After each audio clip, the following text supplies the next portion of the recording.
Buna from Romania. Ako nga pala si Becca at naninirahan dito sa Romania. Magandang araw, Pilipinas! It's a new day and a new vlog. Past 10 na nga nang nakagising ako at chinek ko nga agad ang phone ko at nag-message nga yung mom niya. Tinanong nga ako kung sasama daw ba ako at may pupuntahan nga daw sila. At dahil nga Sunday, it's a family day tsaka relaxing day. At pagbangon ko nga, inayos ko muna ang bed ko at naghilamos na muna ako para ready na ako for coffee. At ganito nga lang ang morning routine ko dito at dahil nga mag-isa lang naman ako dito. At isa nga din ito sa kinagandahan pag nakabukod kayo. Kasi walang sisita sa'yo kung matutulog ka ng late or gumising ka ng late. At kung wala kang sa mood, pwedeng humiga ka lang buong araw.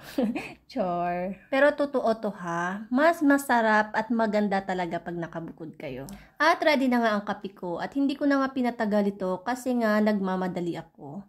Dapat 11 ay nandun na ako sa bahay nila kasi nga doon na nila ako antayin. At kumain lang ako nito konti kasi baka gutumin ako mamaya. Di ko alam kasi kung makakain din kami agad. At pagkatapos nga ay nag-ready na rin ako para makaalis na rin ako agad kasi mag-11 na. At ito nga ang naisip kong suotin pero hindi pa ako sure, nagdadalawang isip pa nga din ako.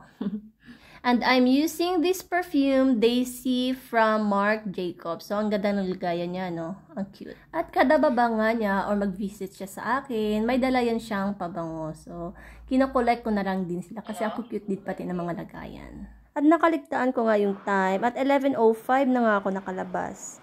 At nasa labas na nga sila nag-aantay. At pagdating ko nga doon ay nasa car na din sila, kaya umalis na din kami pagdating ko doon. At ganito nga kaganda ang panahon ngayon at hindi siya mahangin. Ang pupuntahan nga namin ay nasa 30 minutes or 45 minutes away galing dito sa bahay. At pagdating nga dun sa may city na pinuntahan namin ay bumili muna kami ng makakain kasi nga hindi ako nag-breakfast.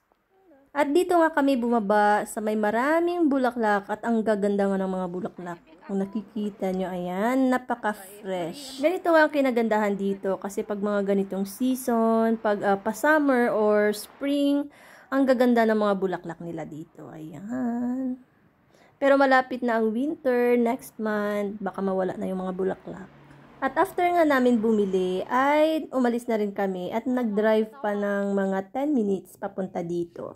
So, Ifuri pa rin ito at dito nga yung beach nila. Ang sarap din kasi makalanghap ng hangin, lalo na pag malapit sa dagat. At ngayon nga, ay maghahanap lang kami kung saan kami pwedeng mag-park at makaupo. Kasi kakainin muna namin yung binili naming food doon sa may bake shop. At ganito nga dito, walang katao-tao kasi nga malamig na yung panahon ngayon. Wala nang naliligo. Umupo na muna kami dito at kakainin nga namin itong nabili namin. So, ito nga lang nabili ko, yung parang wrap siya. At after nga namin kumain, ay umalis na rin kami. Nag-drive ulit kami kasi lumipat kami, pumunta kami dito. Para maglakad dito sa beach. Kasi dito, marami silang, mga swan. So ngayon, ito lang yung swan dito. Sa side na to, kasi andun sila sa kabilang side. So hindi na kami naglakad kasi medyo mahangin na rin. Kaya dito na muna kami nagstay. At mga 30 minutes lang kami nagstay dito for the picture and video at makalanghap na din ng fresh air. Kasi medyo sobrang hangin na rin kaya hindi na rin kami nagstay.